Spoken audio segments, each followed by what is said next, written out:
Thank you जनाब chairman.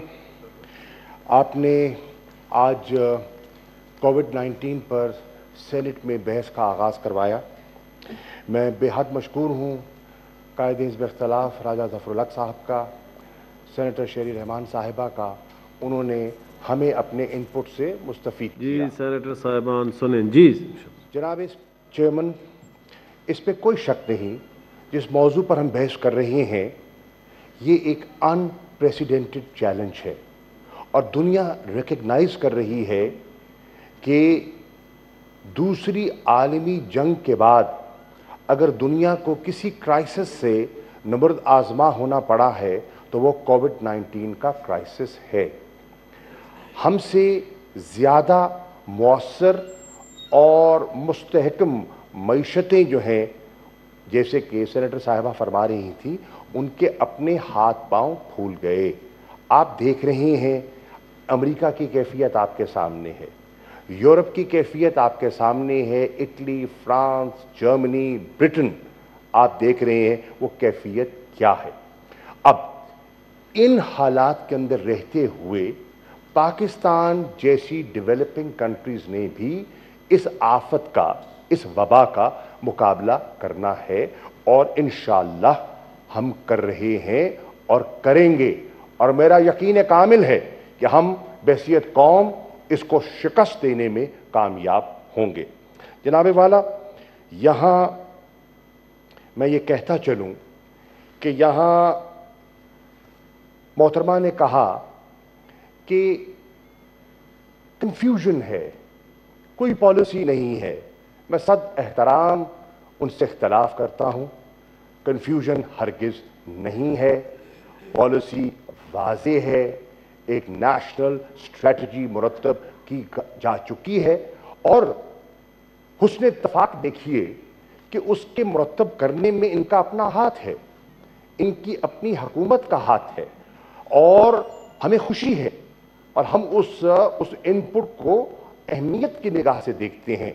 जितनी policies जनाब वाला इस वक्त नाफिज की गई हैं, जो जिन पर अमल किया जा रहा है, इस पर पीपल्स पार्टी का पूरा इनपुट है, क्योंकि दोनों फोरम्स जिन पर इन पॉलिसीज पर बहस की जाती है, नेशनल कोऑर्डिनेशन कमेटी, उसके मेंबर कौन है? वजीर आला सिंध उसके मेंबर हैं। और हर इजलास में जिसमें मैं भी जाता हूं, सबसे पहले सूबों में अगर फ्लोर दिया जाता है तो वजीर आला सिंध मुराद अली शाह को फ्लोर दिया जाता है और उनकी बात को वजीर आजम बड़े गौर से सुनते हैं। इसके साथ साथ PMLN की जो इनपुट है वो हमें मिल जाती है वजीर आजम आज़ाद कश्मीर से। गिलगित बल्तिस्तान में इनकी हुकूमत है और उनके चीफ मिनिस्टर जो हैं वो अपना इनपुट देते हैं और हम उनको न सिर्फ सुनते हैं, उनकी हर मुस्बत चीज़ को इनकॉर्पोरेट भी करते हैं और इंशाअल्लाह ये ऐसा ही हम करते चले जाएंगे। जनाब वाला, अब एक तासुर दिया जा रहा है कि ये जो वबा जिससे हम दो चार हैं, इसका हल जो है वो लॉकडाउन है। हरगिज़ नहीं, इसका हल लॉकडाउन एक हिकमत अमली का एक जुज़ है। इसका हल तो एक वैक्सीन की इजाद है जिस पे पूरी दुनिया कोशिश कर रही है।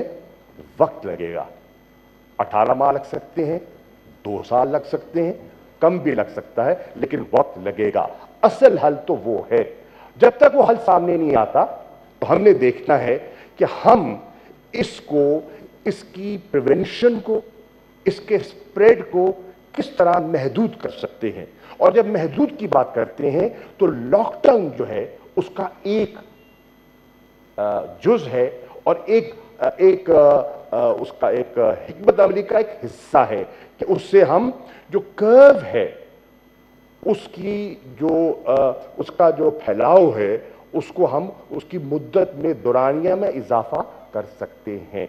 अब मैं अर्ज करता चलूं, यहां यह भी कहा गया कि वजीर आजम कहाँ है, तो आपके इत्तला के लिए वजीर आजम इस्लामाबाद में है। मैं आपको यकीन दिलाना चाहता हूं, वजीर आजम मैं समझ रहा हूं, आपके इशारे में समझता हूं, बड़ा अरसा कच्चे गुजरा है, बड़ा बस सब इशारे समझता हूं। इस्लामाबाद में हैं और रोजाना कोविड-19 पर मीटिंग्स करते हैं और सुबह से लेकर शाम तक, जब से इस वबा से हमें सामना करना पड़ रहा है, जनाब चेयरमैन, उन्होंने अगर कोई नशिस्त की है और वो रोजाना करते हैं सुबह से शाम तक, अफ्तार तक, वो एक ही इशू है और वो है कोविड-19, जिस पर वो मीटिंग्स करते हैं और अहकामात देते हैं। अब नेशनल कोऑर्डिनेशन कमेटी, जिन पे इनकी अपनी नुमाइंदगी है और इनके अपने वज़राए आला इस बात की निशानदेही कर देंगे, इस वक्त तक कम अज कम 11 इजलास ऐसे हैं जो वज़ीर आज़म खुद चेयर कर चुके हैं और जो नेशनल जो है कमांड एंड ऑपरेशन सेंटर, उसका रोजाना इजलास होता है, 9 से 11 रोजाना इजलास होता है, जिसकी सदारत अपना minister of planning Asad Umar साहब करते हैं, जिसमें आपकी नुमाइंदगी होती है, सिंध का वजीर आला होता है, आज़ाद कश्मीर के चीफ सेक्रेटरी होते हैं, गिलगित बल्तिस्तान के चीफ सेक्रेटरी होते हैं और सारों सूबों का इनपुट वहां आता है। मकसद क्या है? 3, हम उनसे अपडेट लेते हैं, क्या अपडेट है आपके सूबे की, क्या सूरत हाल है। नंबर 2, कंसल्टेशंस करते हैं और उन कंसल्टेशंस को बुनियाद बनाकर हम एक इत्तफाक राय पैदा करने की कोशिश करते हैं और उस इत्तफाक राय से हम अपनी हिकमत अमली वज़ा करते हैं और वो इजलास फिर नेशनल कोऑर्डिनेशन कमेटी में जाता है अपनी सिफारिशात लेकर, और नेशनल कोऑर्डिनेशन कमेटी जहां फिर इनकी नुमाइंदगी होती है वो उसका फैसला करते हैं। अब मैं ये बसद एहतराम कहना चाहूंगा कि जो मैंने एक बड़ा इंटरेस्टिंग फिनोमेना देख रहा हूं। हम पॉलिटिकल लोग हैं और सियासी ज़रूरियात हम समझते हैं, एक दूसरे की सियासी मजबूरियां, ज़रूरियात हम समझते हैं। मीटिंग के अंदर जब आते हैं माहौल खुजा, और जब बाहर निकलते हैं और प्रेस कॉन्फ्रेंस आती है और जो कैमरे की जब वो कहते हैं ना, जो फोकस होता है, तो फिर हमारे कुछ तेवर बदल जाते हैं और बदलने लाजमी बात है। सियासत करनी है, सियासी बका है, जंग है, सर्वाइवल है, वो ज़रूरियात हम समझते हैं, हम भी सियासी अमल से गुजरे हैं तो हम इन चीज़ों को पूरी तरह समझते हैं। जनाबे वाला, मैं पहली बात जो इस ऐवान को अर्ज करना चाहूँगा वो ये है कि पार्लिमानी जमहूरियत है और पार्लिमानी जमहूरियत में पार्लिमान की अहमियत से कोई इनकार कर नहीं सकता। इसीलिए आप ही की पार्टी के चेयरमैन के साथ गुफ्तगू के बाद, इसीलिए मुस्लिम लीग नून की क़यादत के साथ गुफ्तगू के बाद हमने पूरे SOPs के साथ नेशनल असेंबली का इजलास बुलाने का फैसला किया। और जब हमने इजलास बुलाया तो हमारी ही दरख्वास्त पर हम शुक्रगुजार हैं ख्वाजा आसिफ साहब के, जिन्होंने रिक्वेजिशन वापस लिया। अगर इजलास बुलाने में हमें कोई हिचकिचाहट होती तो हम क्यों बुलाते? वहां भी तैयार थे, यहां भी तैयार हैं।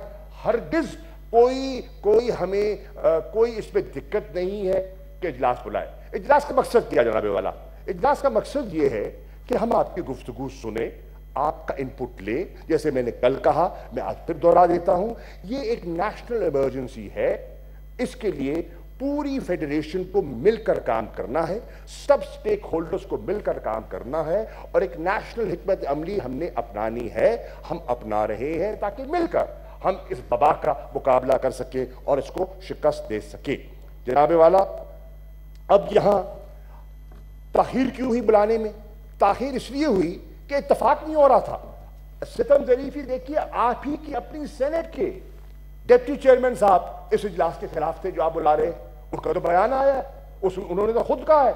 आप ही के पाकिस्तान पीपल्स पार्टी के एक नामवर सियासतदान कहते हैं हरगिज इजलास ना बुलाओ। आप कह रही हैं हमें इजलास में रुका जा रहा है। आप पहले फैसला तो कर लें अपनी सफों के अंदर, आप चाहते क्या है। फिर जब बात हुई, जी बात कर रहे हैं, पर आप अपनी बारी पे बोल रहे काकड़ साहब, प्लीज जी। Any of the members that spoke before me, if I did not, please bear with me. जी जनाबे वाला, मैंने तो उनको बयान कोट किया है, मैंने तो नहीं दिया बयान। उनका ताल्लुक क्या पाकिस्तान पीपल्स पार्टी से नहीं है? अगर नहीं है तो मैं वापस ले लेता हूं बयान। अब उसके बाद मैं ये कहता हूं, खुद इनकी क़यादत बहस मुबहसा में रही कि क्या किया जाए, इजलास बुलाया जाए, क्या वर्चुअल बुलाया जाए, फिजिकल बुलाया जाए। 6 नशिस्तें की हमने, 6 नशिस्तें की। 6 नशिस्तों में इनको बड़ी मुश्किल से हम एक कंसेंसस पे आए कि इजलास जब बुलाया जाए तो कैसा बुलाया जाए। मैंने बरतानिया का जो तरीकाकार है उनके सामने रखा, आपके सामने नहीं, जो आपकी क़यादत है उनके सामने रखा, और उनको बताया कि वहां हाउस ऑफ कॉमन्स में फिजिकल भी हो रहा है, वर्चुअल भी हो रहा है, हाइब्रिड है। क्या वो करना चाहते हैं? कई दुनिया में वर्चुअल हो रहे हैं, लेकिन हमारे लोगों का ख्याल था कि क्योंकि हमारे रूल्स में ये गुंजाइश नहीं है वर्चुअल की, तो हमें फिजिकल करना होगा। हमने कहा उस पर भी हमको इतराज नहीं है, आइए बैठकर एसओपीज डेवलप कर लेते हैं और उन एसओपीज को सामने रखते हुए हम इजलास बुला लेते हैं। और एसओपीज नहीं, आप इंटरप्ट ना करें प्लीज। जी trying to build an argument. जी प्लीज सेनेटर शहीद रहमान साहब प्लीज इंटरफेयर ना करें। देखिए सर, मुझे समझ नहीं आती, एक जमाने में पीपल्स पार्टी में बड़ा हौसला होता था, अब उजलत दिखाई दे रही है, अब परेशानी दिखाई रही, क्या हो गया? जी पीपल्स पार्टी है? जी प्लीज। पीपल्स पार्टी का मैं कल जिक्र कर रहा था, वो तो और थी। लगता है वो पीपल पार्टी। तशरीफ जी सर, ठीक है। ये परेशानी लाख हो रही है। Order in the house please. देखे सुने जी शाह साहब कंटिन्यू करें जी प्लीज। क्या बात है, कहते हैं ना बदलता उस्मान काकड़ साहब, बाकी सेनेटर साहब, गुजारिश है जी शाह मुसाहब वाइंड अप करें सर। बदलता है आसमान रंग कैसे कैसे, और जो हमें जमहूरियत के दर्स और तलकीन करते थे, जरा हौसला तो देखिए, परेशानी मत परेशान हो, आपके साथ है, आपका बाजू पकड़ेंगे, आपके साथ चलेंगे, आपको साथ लेकर चलेंगे, मत घबराइए। इंशाल्लाह आपकी जितनी तिश्नगी है वो दूर करना हमारा फर्ज है और इंशाल्लाह जरूर दूर करेंगे। जनाबे वाला, हमने फैसला कर लिया, इजलास हो रहा है, कल हुआ, कल होगा, जुम्मे को होगा, मुकम्मल इजलास होगा। हर इनपुट जो अपोजिशन का आएगा इंशाअल्लाह लेंगे, जो सियासी नुक्ताचीनी होगी वो सुन लेंगे, और जो कोई काम की बात होगी पल्ले बांध लेंगे और एनसीसी में ले जाएंगे और उसकी पॉलिसी मुरतब कर लेंगे। अब जनाबे वाला, कहा गया कि कोई यूनिफॉर्म पॉलिसी नहीं है, हरगिज़ गलत बात, लग़्व बात है। यूनिफॉर्म पॉलिसी है, और यूनिफॉर्म पॉलिसी बनाने के लिए हमने क्या किया, सूबों को और मरकज को यकजा किया। हमने क्या किया, जितने स्टेक होल्डर्स हैं उनको यकजा किया, एनडीएमए को बिठाया, नेशनल सिक्योरिटी इंस्टीट्यूशंस को बिठाया, और हमने क्या किया, एक स्पेशल इजलास नेशनल सिक्योरिटी कमेटी का बुलाया। नेशनल सिक्योरिटी कमेटी में ये जानते हैं, हुकूमतों में रहे हैं, उसमें सूबाई नुमाइंदगी नहीं होती, लेकिन ऑन स्पेशल इन्विटेशन सबको बुलाया गया। All chief ministers were invited to give their input, और उनकी इनपुट को सामने रखते हुए फिर हमने 27 मार्च को एनसीसी मुरतब की, और एनसीओसी फॉर इंप्लीमेंटेशन जो है वो हमने सामने की। Why? Uniformity of policy, national approach. And Mr. Chairman, I can assure you that the government is absolutely clear that this is a national crisis and we need a national response, and we are evolving towards that situation.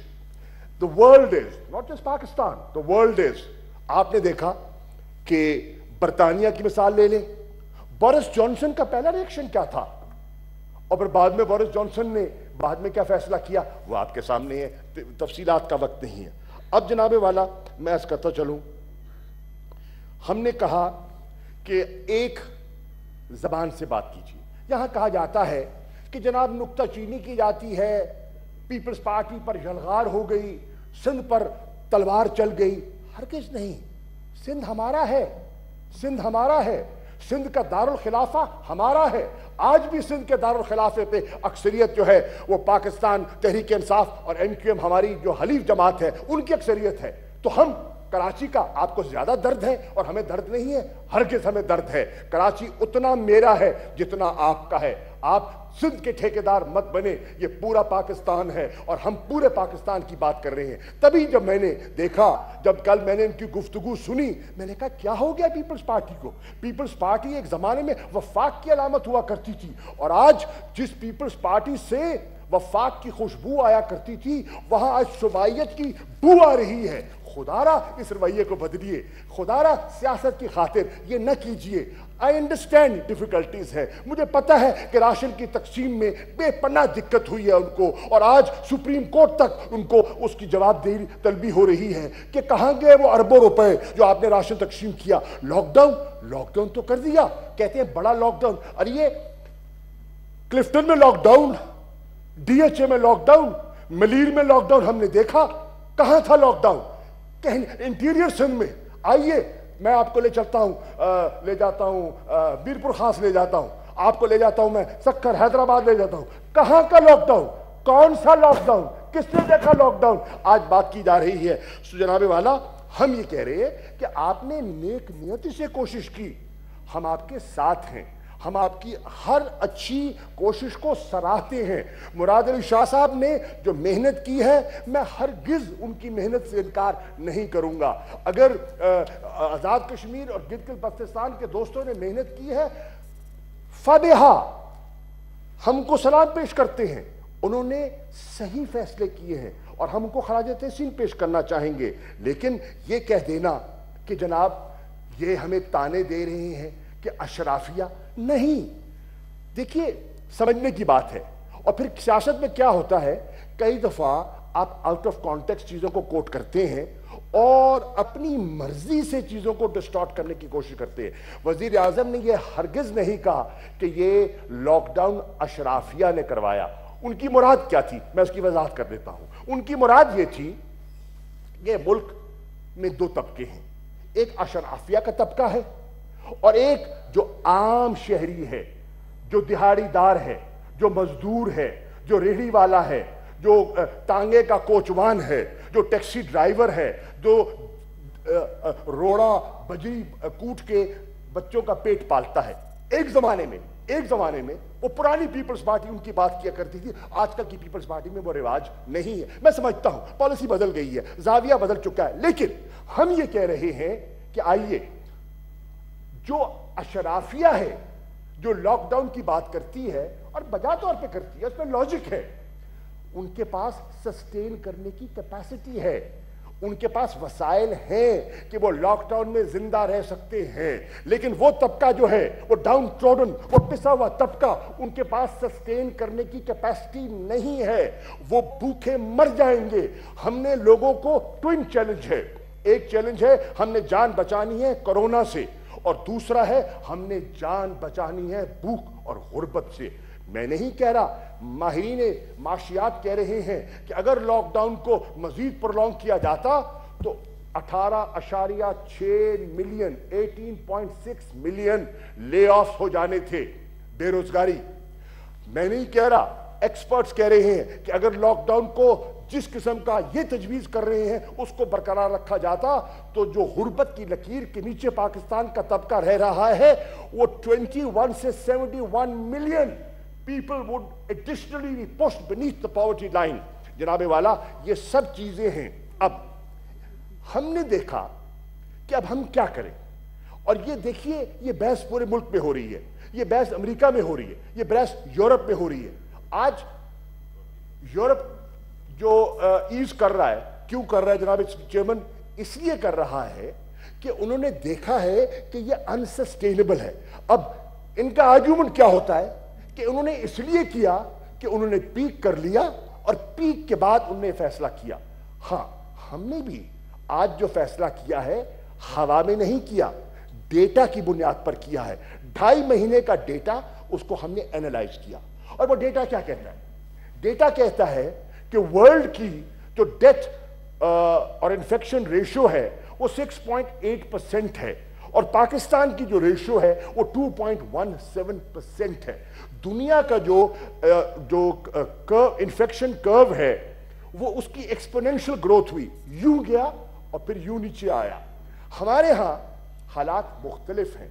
हम देख रहे हैं कि हमारा जो curve है वो बढ़ रहा है, राइज कर रहा है, और जैसे जैसे टेस्टिंग बढ़ेगी उसमें राइज होगा, बिल्कुल होगा, इसमें कोई शक व शुबा ही नहीं है। लेकिन उसका फ्लैटन होने में वक्त ज्यादा लगेगा। अब कितना लग सकता है? 2 महीने लग सकते हैं, 6 महीने लग सकते हैं। Now can Pakistan sustain a lockdown of that nature? कैफियत यह है कि सिंध की अपनी हुकूमत ने ताजरों के साथ मुज़ाकरात किए और नाकाम हो गए। इन्होंने कहा जी हम ऑनलाइन शुरू करते हैं, नाकाम हो गई ऑनलाइन पॉलिसी इनकी। फिर ताजरों ने कहा तुम खोलो ना खोलो, पीर के रोज हम खोल रहे हैं।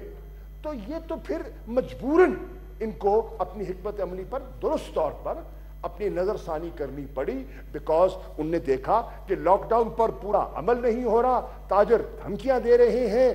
फिर नमाज रमजान आ गया। अब क्या करें जनाब? रमजान में तो वैसे ही तादाद मस्जिदों में बढ़ जाती है, मामूल के मुताबिक बढ़ जाती है। अब इस साल बड़ा एक बखबसा, मस्जिद से रोके, और इन्होंने रोकने की कोशिश की, लाठियां चलाई, लोगों को बंद किया, नाकाम हो गए। नहीं हो सकता था, लोग मस्जिदों में गए।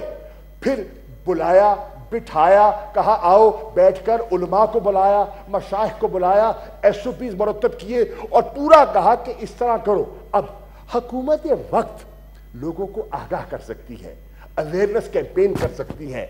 हजूर वाला, हमारे यहां कोई डिक्टेटरशिप नहीं है कि यहां ये मोनार्की नहीं है, ये डेमोक्रेसी है।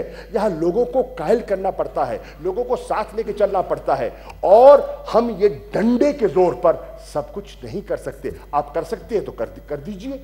हमने क्या कहा? फिर कहती है हमें 18वीं तरमीम का ताना देते हैं। हरगिज नहीं, 18वीं तरमीम हमारी है, ये आइन हमारा है। हम 18वीं तरमीम को आज भी मानते हैं, उसकी अफादियत, उसकी अहमियत, सूबाई खुद मुख्तारी, ये सब असूल जो हैं हम उनके कायल कल भी थे, आज भी हैं। फिर प्रोपेगेंडा किया जा रहा है और ये 18वीं तरमीम को छेड़ने की बात की जा रही है, 18वीं तरमीम को दफन करने की बात की जा रही है। प्लीज, सियासी जरूरत हो सकती है, एक नया पॉइंट चाहिए होगा। मैं वाज़े तौर पर on the floor of the house कहना चाह रहा हूं, 18वीं तरमीम को दफन करना हमारी हिकमत अमली, हमारी सियासत नहीं है। 18वीं तरमीम के जो उम्दा जो पहलू हैं वो हमें कल भी कबूल थे, आज भी कबूल है। हम क्या कह रहे हैं? हम कह रहे हैं 18वीं तरमीम का नफाज हुआ, उसको हो गए 10 साल। 10 साल में हमारे सामने तजर्बात आए, उन तजर्बात से हम सीखें कहां हमने बेहतरी की है और कहां कमजोरियां हैं। जहां कमजोरियां हैं आइए मिल बैठकर नजरसानी करते हैं। हमारे पास तो 2/3 अक्सरियत है नहीं, आप परेशान क्यों हो रहे हैं? आपकी ईमा और आपकी मर्जी के बगैर तरमीम हो ही नहीं सकती, तो आप परेशान क्यों होते हैं? बिल्कुल परेशानी की जरूरत नहीं है। हम सिर्फ ये कह रहे हैं कि 18वीं तरमीम का हम एहतराम करते हैं, हम नेशनल पॉलिसी मुरत्तब कर रहे हैं, लेकिन 18वीं तरमीम आपको खुद मुख्तारी किसी हद तक देती है, और हम भी देना चाहते हैं कि ग्राउंड रियलिटीज देखिए जनाबे वाला, बलोचिस्तान की जो ग्राउंड रियलिटी है वो पंजाब से नहीं मिल सकती, और पंजाब की जो ग्राउंड रियलिटी है हो सकती है वो कराची से ना मिले। तो हमें वो थोड़ी बहुत फ्लेक्सिबिलिटी सूबाई हुकूमतों को देनी है, और इसमें कोई हर्ज नहीं है। हम चीन गए, मैं खुद सदर शी से मिला, उन्होंने कहा जो हमारी हिकमत अमली वुहान में थी, जो हमारी हिकमत अमली खूबे प्रोविंस में थी, वो तिब्बत में नहीं थी, क्योंकि तिब्बत के ज़मीनी हकायक और थे, वुहान के ज़मीनी हकायक और थे। तो हमने इसी को मद्देनजर रख करके बात की है। जनाबे वाला, मैं ये भी कहता चलूँ, फिर एक और नुक्ता, मैं 2-3 नुक्तों की बात करता हूँ क्योंकि बहुत अहम है जनाब chairman, and please give me a few more minutes. कल भी मैंने सुना बड़ा जुल्म हो गया, दुहाई ऑर्डिनेंस जो है वो वापस कर दिया गया। बिल्कुल, हम ऑर्डिनेंस का एहतराम करते हैं जो सिंध हुकूमत ने दिया है, लेकिन सिंध हुकूमत अपने गिरबान में झांक के तो देखे वो ऑर्डिनेंस क्या ला रही है। क्या सिंध हुकूमत उन चीजों पर कानून साजी कर सकती है जो उनके जिम्मे में नहीं आती, जो उनका आईनी इख्तियार नहीं है? आप कहते हैं यूटिलिटी बिल्स हमने माफ कर दिए, गैस के बिल माफ कर दिए, आप होते कौन है माफ करने वाले? आइन ने आपको इख्तियार नहीं दिया। How can you do it? तो गवर्नर ने क्या कहा कि देखिए मैंने इस पे एक लीगल राय ली है और लीगल राय को लेकर मैंने आपको वापस किया है, इसको दुरुस्त कर ले और जो दुरुस्त आपका ऑर्डिनेंस है वो ले हम पास कर देंगे, मैं उस पर साइन कर दूंगा। लेकिन आप अगर अपनी मर्जी और सियासी उसमें नश्व नुमा करने की कोशिश करेंगे तो ये ऐसा नहीं हो सकेगा। फिर जनाबे वाला बात हुई कि जी सूबों के साथ नारवा और सिंध के साथ नारवा सलूक बरता जा रहा है, इम्तियाजी सलूक हरगिज नहीं। मैंने कल भी फैक्ट्स और फिगर्स दिए थे और मेरे पास ये पूरे मौजूद हैं, मैं मोहतरमा सेनेटर साहिबा की खिदमत में पूरे दे सकता हूं। मास्क, N95, सूट्स, हर चीज जो हमने सिंध को दी है, और मुख्तसर ये कहूंगा आपकी आबादी के तनासब से ज्यादा दी है। तो ये कह देना और ये मातम कर देना कि हाय सिंध के साथ ज्यादती, नहीं, सिंध के साथ ज्यादती ना हुई है ना इंशाअल्लाह होगी, क्योंकि सिंध हमारा है, सिंध हमारा है और इंशाअल्लाह सिंध में हम जाएंगे और सिंध में भी इंशाअल्लाह सियासी तौर पर हम अपना लोहा मनवाएंगे, जैसे पंजाब में मनवाया, जैसे खैबर पख्तूनख्वा में मनवाया। तैयारी कर लो, सिंध में भी इंशाअल्लाह आ रहे हैं हम, तैयारी कर लो। जनाबे वाला, अब मैं ग्लोबल रिसेशन और इकोनॉमी की बात हुई, मोहतरम राजा जफर हक साहब ने इकोनॉमी का जिक्र किया, बजा तौर पर किया, सीनियर आदमी है, समझदार है, जीरक है, दुनिया पर नजर है इनकी, और सियासत से हटकर बात की। मैं इसलिए एहतरामन उसी लहजे में बात करूंगा जिस लहजे में उन्होंने गुफ्तगू की, फहमो फरासत की बात की। उन्होंने कहा देखिए एक रिसेशन आ रहा है और ये दुनिया कह रही है कि कोविड-19 से एक ग्लोबल रिसेशन है। The global economy will contract by 3%। Now if the global economy contracts by 3%, that comes to trillions of dollars। अब ट्रिलियन ऑफ डॉलर जब होंगे उसका इंपैक्ट होगा, दुनिया पे होगा, पाकिस्तान पे होगा। हमारी सबसे बड़ी मंडियां कौन सी हैं? या यूरोप है या अमेरिका है। आज यूरोप की हालत आपके सामने है, अमेरिका की हालत आपके सामने है, आपकी एक्सपोर्ट्स गिरी हैं। सिर्फ मार्च को अप्रैल से आप कंपेयर करें तो your exports have gone down by 41%। Gulf की जो सूरत हाल है, जो तेल की कीमतें हुई हैं वो आपके सामने हैं। और अगर आपकी जो लेबर की रिमिटेंसेस आती हैं, ज्यादा कहां से आती हैं? गल्फ से आती हैं। तो बहुत ले ऑफ्स का खतरा है गल्फ से, और अगर गल्फ से ले ऑफ होती है तो उसका इंपैक्ट आपकी रिमिटेंसेस से पड़ेगा। And there is an estimate, I can't speak with authority, but there is an estimate that your remittances might go down between 20 to 23%. Now, remittances going down, exports going down, revenue collection going down, so there is a serious economic situation जिसको हमने बैठकर उसका मुकाबला करना है। और उस serious economic situation में भी हमने एक स्टिमुलस दिया है of 1.2 trillion rupees, which is historic. Never in the history of Pakistan a stimulus of this nature has been given before. जनाबे वाला, मैं अर्ज करता हूं राजा साहब ने बहुत एक और उम्दा बात की, and that's the difference between person who's speaking through experience and people who are here for political point scoring. आपने फरमाया कश्मीर, आपने कश्मीर की तरफ तवज्जो दिलाई, सेवान की और दुरुस्त दिलवाई। आज कश्मीर की जो सूरत हाल है जनाब चेयरमैन, मैं आपकी खिदमत में अर्ज करना चाहता हूं, and I speak as foreign minister of Pakistan, बहुत सीरियस है, बहुत सीरियस है। मकबूजा कश्मीर पहले ही मुश्किलात से दो चार था, 9 महीने वो सीज की कैफियत में थे, उन आपके सामने हालात जो उनके थे, पाबंद सलासिल, लीडरशिप अंदर, इंटरनेट बंद, कम्युनिकेशन ब्लैकआउट, सब कुछ था, लेकिन उस पर कोरोना आ गया। और फिर कोरोना की आड़ में उन्होंने तावन का हाथ नहीं बढ़ाया, वो जालिम, वो नरेंद्र मोदी और वो जो आरएसएस की सोच, वो हिंदुत्व की सोच रखने वाली हिंदुस्तान की हुकूमत ने, दुनिया तावन का हाथ बढ़ा रही है और उन्होंने जालिमाना गिरफ्त, उन्होंने लोगों का गला दबोचा। क्या किया?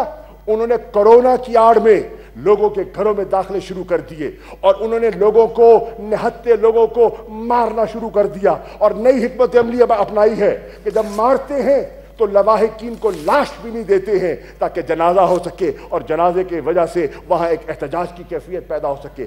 ये है वो हुकूमत जिसका आप मुकाबला कर रहे हैं। जनाबे वाला, उन्होंने कोरोना की आड़ में क्या किया? तावन नहीं किया, उन्होंने डोमिसाइल रूल्स में तब्दीली की ताकि जो नॉन रेजिडेंट हैं उनको वहां प्रॉपर्टी राइट्स दे दिए जाएं, रेजिडेंट्स के राइट्स दे दिए जाएं। और इसका हमने एहतजाज किया। मैंने पूरी इस्लामिक वर्ल्ड के एक एक वजीर खारजा को खत लिखा है, मैंने OIC को खत लिखा है और OIC के मैंने सेक्रेटरी जनरल को कहा है, कहां है OIC? हम फाउंडिंग मेंबर्स हैं, पाकिस्तान फाउंडिंग मेंबर है OIC का। OIC कब जागेगी? OIC कब बोलेगी? OIC क्यों नहीं बोल रही कि आज वह क्या हो रहा है? हेट मॉन्गरिंग हो रही है। कहा जा रहा है हम हिंदुस्तान को कोरोना जहाज से हम पनाह दे रहे हैं, हम हिंदुस्तान को सुपर स्प्रेडर्स। कौन है सुपर स्प्रेडर्स? मुसलमान हैं, ये मुसलमान हैं जो सुपर स्प्रेडर्स हैं, उनका वो हेट मॉन्गरिंग की जा रही है। और अल्लाह के फजल करम से यूरोपियन यूनियन में, अक़वाम मुत्तहिदा में, सिक्योरिटी काउंसिल में हमने इस बात को उठाया। जनाबे वाला, मैंने कश्मीर की ग्लोबल की बात कर ली। आखिरी बात जो मैं करना चाहूंगा जी शाह साहब, वो ये है कि मैं मोहतरमा चली गई, काश होती तो मैं उनकी खिदमत में पेश करता कि हमने कई फैसले किए। मिसाल के तौर पे एहसास की बात की। ये रंग देना चाह रहे हैं कि एहसास बिस्प है। नहीं है एहसास बिस्प। हमें बिस्प पर कोई इतराज नहीं है।